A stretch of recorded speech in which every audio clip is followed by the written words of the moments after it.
మీరు ఇప్పుడు ఈ పెట్రోల్ బంక్ దగ్గర వాహనదారులు క్యూలో వెళ్తున్నారో మీరు అందరూ కూడా గమనిస్తూనే ఉన్నారు కదా. ఒక్కసారిగా పెట్రోల్ రాత్రి అయినా కానీ పెట్రోల్ బంకుల్లో జనాలు అయితే అంటే వాహనదారులు ఎంత క్యూలో ఉన్నారో మనకు ఈ విజువల్ చూస్తే కూడా మీ అందరికీ అర్థమవుతుంది. అసలు దీనికి కారణం ఏంటనేది కనుక మనం చూసినట్లయితే వాహనదారులకు సంబంధించి హిట్ అండ్ రన్ యాక్సిడెంట్ కేసుల్లో కొత్త ఒక నిబంధనను కూడా తీసుకొచ్చింది. దానికి వ్యతిరేకంగా ట్రక్ డ్రైవర్లందరూ కూడా నిరసన తెలియజేస్తున్నారు.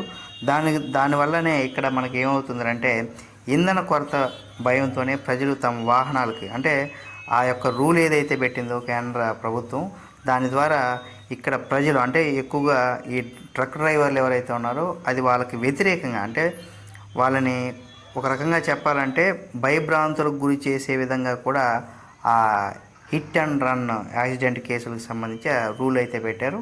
అంటే వాళ్ళు చనిపోతే ఎవరైనా వాళ్ళు పొరపాటున యాక్సిడెంట్ చేసి ఎవరైనా చనిపోతే వాళ్ళకి ఆ చనిపోయిన కుటుంబానికి కావచ్చు 10 లక్షల రూపాయలు ఇవ్వాలి. అలాగే ఈ ఎవరైతే యాక్సిడెంట్ చేస్తారో వాళ్ళకి 7 సంవత్సరాల జైలు శిక్ష అంటూ కూడా ఒక వార్తలు అయితే చెప్తూ ఉన్నారు.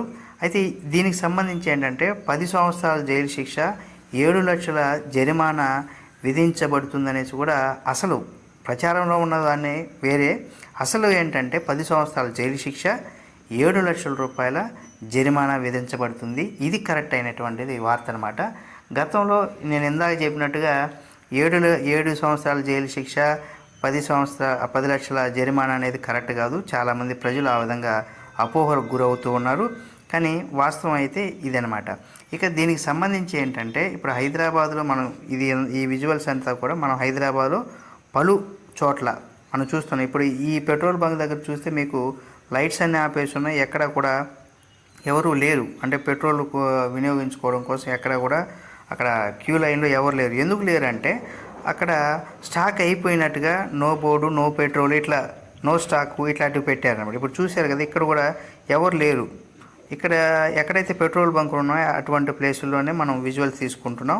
ఈ ఆటోలు కూడా మీరు చూస్తూనే ఉన్నారు కదా, ఈ ఆటోలు కూడా పెట్రోల్ కోసమే పెట్రోల్ బంక్ దగ్గర లైన్లో ఉన్నాయి. జనరల్గా మనం గుళ్ళో ఎక్కడైనా లైన్లో ఉన్నామంటే తొందరగా దర్శనం చేసుకొని వెళ్ళిపోవాలనుకుంటారు. ఇలాంటి చోట వీళ్ళు ఎంత ఆవేశపడినా కానీ అక్కడ పెట్రోల్ చూడండి. ఇప్పుడు ఈ పెట్రోల్ బంక్ దగ్గర కూడా మనకి పెట్రోల్ సంబంధించి ఖాళీగా ఉన్నాయి. మరి ఇక్కడ ఈ పెట్రోల్ బంక్ దగ్గర చూస్తే ఏంటంటే ఇక్కడ ఇంకా పెట్రోల్ ఉన్నట్టుంది. ఇక మొత్తానికి ఇంకేమో ఇప్పుడు కరోనా వస్తే ఏ విధంగా స్తంభించిపోయి ప్రపంచవ్యాప్తంగా ఎలా అయితే స్తంభించిపోయిందో అందరూ ఇళ్ళకి పరిమితం అయ్యారు. ఇక్కడ కూడా పెట్రోల్కి సంబంధించి కూడా ఇంక పెట్రోల్ దొరకదేమో ఇక అన్న భ్రమలో కూడా ప్రజలంతా కూడా అపోహలు పోతున్నారు. ఇది సమ్మె విరమించేసిన తర్వాత ఆటోమేటిక్గా మళ్ళీ యథావిధిగా కూడా మనకు పెట్రోల్ దొరుకుతుంది.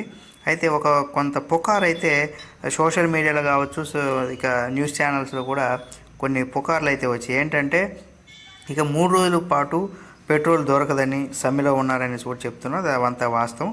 చూద్దాం ఏం జరుగుతుందని.